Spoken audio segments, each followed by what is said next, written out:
production Les Podcasteurs.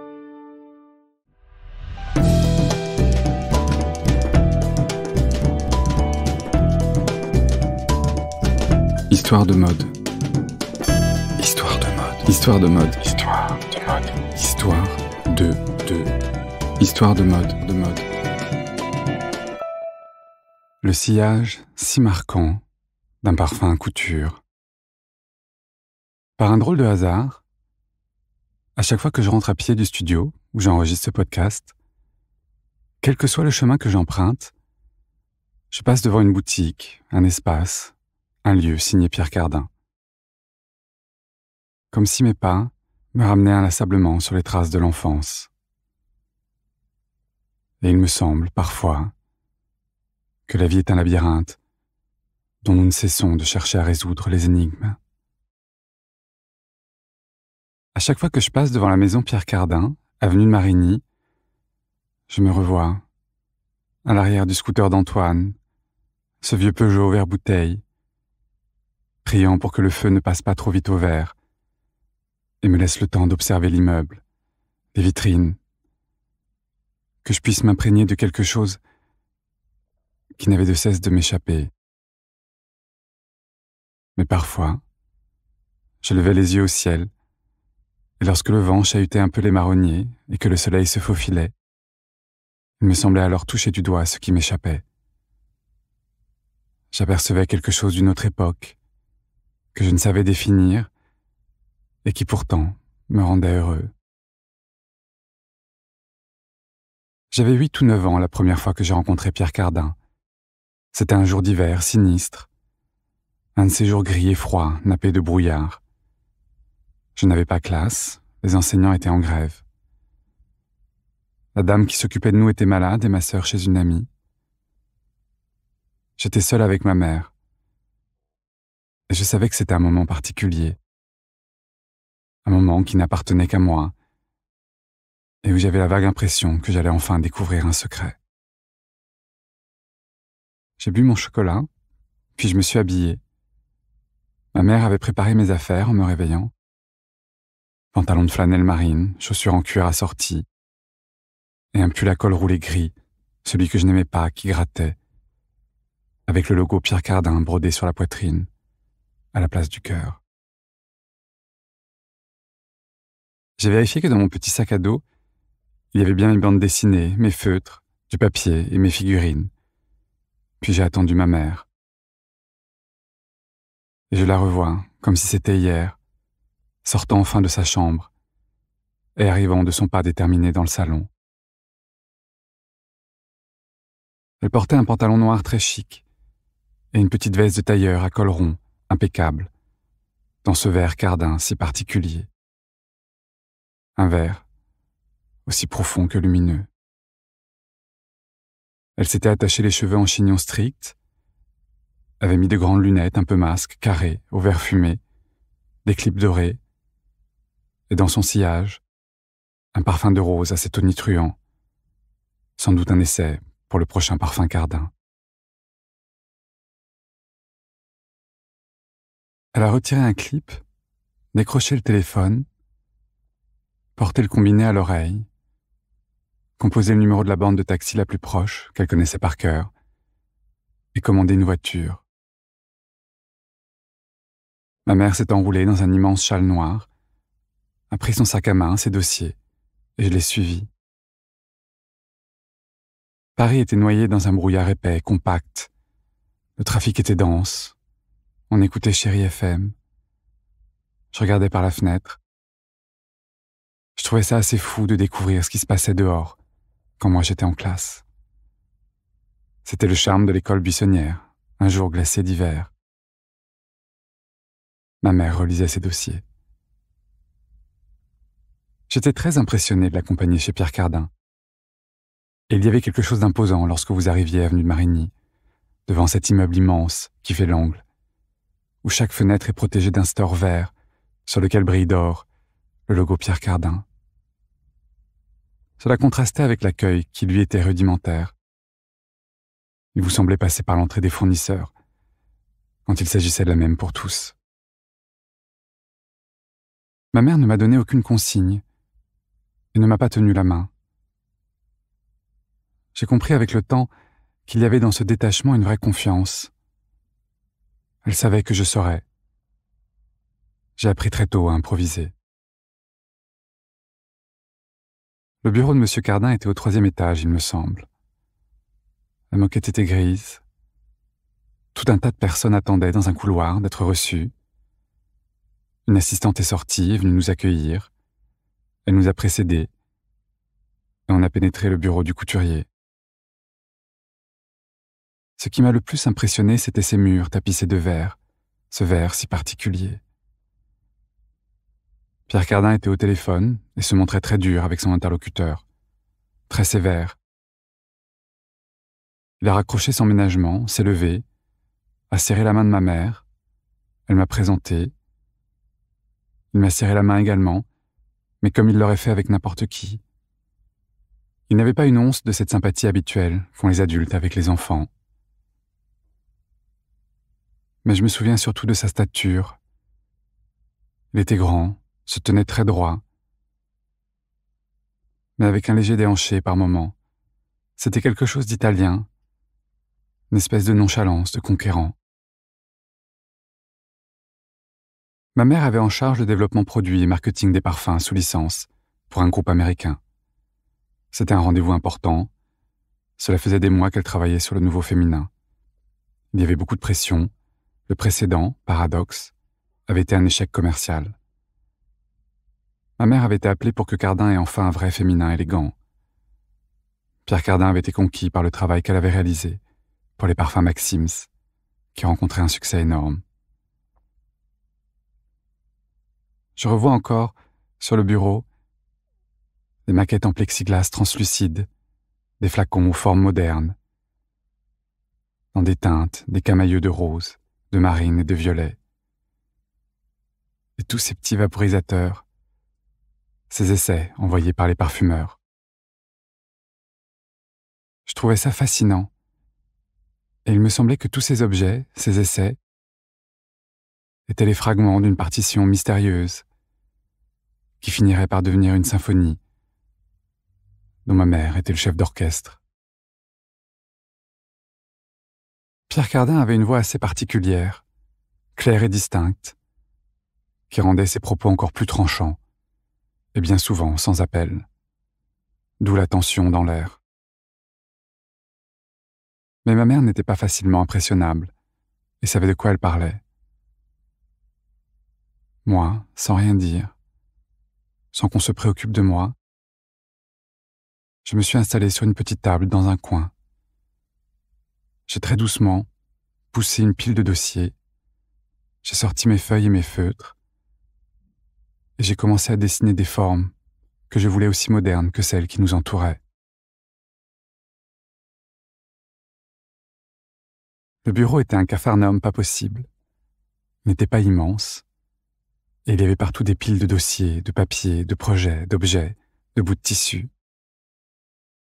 Il y avait de la poussière par endroits, et tout n'était pas neuf.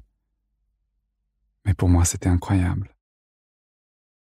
Parce que tout ce que je voyais, ce qui nous entourait, me parlait bien plus que ce que l'on m'inculquait à longueur de journée à l'école. Toutes ces choses abstraites qui m'entouraient me paraissaient bien plus évidentes que les notions étudiées en classe, que je trouvais inanimées, sans âme. Je me suis appliqué, comme si je voulais convaincre Pierre Cardin de quelque chose. J'ai dessiné, je n'ai rien dit, et j'ai écouté attentivement. Le rendez-vous dura longtemps. L'air fut petit à petit saturé de cette odeur de rose tranchante. Cette même odeur qui n'avait de cesse de suivre ma mère et son pas déterminé depuis des semaines. Le sillage si marquant d'un parfum couture. À la fin du rendez-vous, j'ai déposé mes dessins sur le bureau de Pierre Cardin. C'était pour lui. Il a souri avec tendresse. Il m'a dit c'est très bien. Et à ma mère, on va en faire un vrai petit Cardin. Il m'a serré la main avec douceur. Je suis parti le cœur léger, fière de moi. Et dehors, ma mère a pris ma main avant de traverser. Je crois au fond que si j'ai appris le vocabulaire de la mode et sa grammaire propre, c'était pour suivre ma mère, pour comprendre cet univers qui l'accaparait tant et qui semblait si merveilleux. Était-ce une façon de garder un lien avec ma mère qui n'avait de cesse de courir? Sans doute. Mais j'ai ensuite très vite été porté par le bonheur que procure la beauté, cette onde insaisissable, qui n'est jamais aussi lumineuse que lorsqu'elle vous surprend, comme un rayon de soleil se faufile, parfois, entre les feuilles des marronniers de l'avenue Marigny. On sortait assez peu avec Antoine. Nous n'avions pas besoin des autres la nuit. Nous ne cherchions rien. Nos nuits étaient le prolongement de nos jours. Elles n'étaient pas un refuge. Mais je nous revois sur le scooter d'Antoine traversant Paris, le cœur léger, l'esprit désinvolte, pour traîner au Matisse, à des fêtes dont je ne saurais plus dire qui était l'hôte, ni par quel mystérieux hasard nous avions été invités là. C'est à une de ces soirées que j'ai recroisé par hasard Pierre Cardin, chez Maxims, dans l'entrée. Il partait. Je l'ai approché sans réfléchir, malgré le tumulte autour de nous, tous ces gens qui l'entouraient. Je lui ai dit qui j'étais, et je lui ai reparlé de ce fameux après-midi, pour moi, dans son bureau. Il a souri poliment. Il était plus petit que moi, et pourtant il paraissait plus grand. Je lui ai présenté Antoine. Il m'a demandé ce que je faisais dans la vie. Je lui ai dit que je faisais des défilés, ça et là, des photos, et que j'écrivais, un peu, que j'essayais. Son regard s'est alors illuminé, et il m'a invité à me joindre à sa table le lendemain, chez Maxims. Nous étions attendus à 20h30. J'adore Maxims. C'est un des plus beaux endroits de Paris. C'est un endroit qui m'a toujours fait rêver. Et je revois encore ma mère, dans ses robes du soir en taffetas bleu nuit, se rendant à des soirées là-bas pour le lancement des parfums. Il y avait quelque chose de magique à ça. Ces strass, le sac à main, les talons, le parfum plus fort que d'habitude, qui semblait tout imprégné, et cette allégresse qui flottait dans toute la maison. Antoine aussi était très impressionné d'être invité à la table de Pierre Cardin, chez Maxims. C'était drôle de retrouver l'excitation des grands soirs de ma mère, dans sa toute petite salle de bain, sous les toits, où il n'y avait qu'un lavabo et une minuscule baignoire sabot. On a ri, mis de la musique. J'ai ciré mes vieux mocassins Weston bleu marine. Dehors, les premiers flocons se sont mis à tomber, et on a traversé Paris, sur son scooter, pieds nus dans nos chaussures de ville, cintrés dans de vieux blazers jacquardis marine à boutons dorés, qu'Antoine avait conservé de l'enfance,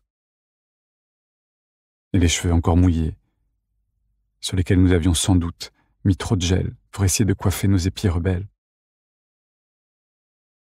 C'était comme un conte de fées de se retrouver dans ce restaurant aux lettres d'or, et aux épais rideaux de velours rouge sombre, qui en préservaient le mystère. J'avais en mémoire les photos de ma mère dans ce petit livre souvenir, à la couverture en tissu, où on la voyait, elle et ses amis, à une de ces tables, dans cette atmosphère tamisée pourtant étincelante. Le maître d'hôtel nous a conduits à notre table. Il y avait déjà des convives. Nous étions placés. Nous n'étions pas côte à côte. Je me suis assis. On nous a servi une coupe de champagne. Et sur le petit carton de la place vide à côté de moi était inscrit le nom de Mademoiselle Mireille Mathieu. J'ai souri et adressé un clin d'œil à Antoine pour lui faire signe qu'il allait être surpris. Pierre Cardin est entré à ce moment-là, accompagné de Mireille Mathieu en robe Cardin. Elle était avec sa sœur, et lui avec son directeur, qui était aussi son fiancé, je crois. Pierre Cardin m'a présenté aux convives en expliquant que c'est à ma mère qu'on devait les parfums Maxims, mais également son plus beau féminin, Rose Cardin. Mireille Mathieu se tenait très droite, mais ce qui m'a le plus marqué était son parfum. C'était un parfum très romantique de Guerlain. Jardin de Bagatelle, il me semble. C'était d'une douceur inouïe. Et j'ai pensé que cette grande dame de la chanson française, que l'on nommait toujours Mademoiselle, devait avoir le cœur trop sensible pour les affres de l'amour. Seuls ceux au cœur trop tendre portent avec autant de délicatesse les parfums romantiques. Mireille Mathieu ne buvait pour ainsi dire pas, ne fumait pas non plus, se tenait droite, mais était très drôle. On a plaisanté ensemble, on a parlé du Sud, des étés en Provence, de l'élégance des créations de Pierre Cardin. Elle a parlé de leur voyage en Chine et en Russie, qu'ils avaient conquis, tous deux. Elle en parlait sans prétention aucune. Elle était la première éblouie par ce chemin inespéré, inattendu. Mireille Mathieu était très belle. Elle avait dans les yeux la joie de l'enfance, cette joie si simple que l'on perd avec le temps, et qui chez elle était intacte. Et je comprenais à l'observer que c'était cette joie sincère, celle de la première communiante, qui chantait si bien, qui lui avait ouvert les portes du théâtre du monde entier. Et aussi surprenant paraisse son chemin, il s'avérait soudainement évident. Je n'ai pour ainsi dire pas parlé en particulier à Pierre Cardin de la soirée. Mais j'ai l'impression que Mireille Mathieu, en me parlant d'elle, m'a parlé de lui comme personne n'aurait pu le faire. Ils étaient nés sous le même soleil, celui du destin, celui où l'amour se partage, plus qu'il ne se vit. J'ai revu une dernière fois Pierre Cardin, des années plus tard, à la signature de son livre rétrospective au musée Pierre Cardin de la rue Saint-Méry. Il était assis à son bureau en laque noir, impeccable dans son blazer marine. Il avait légèrement défait sa cravate. La masse de photographes, d'amis, d'admirateurs était étouffante. Et je revois dans ses yeux transparents de lumière la douceur du bonheur. Ce n'était pas seulement le bonheur de l'instant, non. C'était le bonheur de toute une vie. J'ai parlé avec une ancienne journaliste des coupes impeccables, des tailleurs parfaits de Pierre Cardin. Contrairement à ce que l'on imagine, jamais couturier n'a pareillement maîtrisé les purs. Pierre Cardin n'est pas de ceux qui ont étalé leurs états d'âme, ni de ceux qui, par peur, ont ressenti l'urgence de s'expliquer, de se justifier. Il est de ceux qui ont agi. On dit de Chanel qu'elle libéra la femme, de Saint-Laurent qu'il leur donna le pouvoir, mais de tous les grands noms de la couture du XXe siècle, Cardin fut le plus politique, le plus social. Sa véritable modernité se situe là. Il fut le seul, toute sa vie durant, à vouloir le luxe accessible. Au dos de ce livre rétrospective, à la couverture en tissu, dans ce verre si particulier, paru chez Assouline, il y a cette phrase aussi lucide que drôle de Pierre Cardin. La valeur de mon empire est plus grande qu'on le dit, mais plus petite qu'on ne le pense. Mais moi, je retiens surtout cette dédicace. Une vie faite de travail et de bonheur, Pierre Cardin. J'ai fini par comprendre que seul l'instinct et le cœur sont à même d'éclairer le labyrinthe de nos vies. Mais de ce dédale, nous finirons, avec un peu de chance, un jour, par sortir les yeux clairs et heureux, comme ces jours d'enfance où la vie vous émerveille, avant de vous sourire. Je vous embrasse, je vous dis à très vite.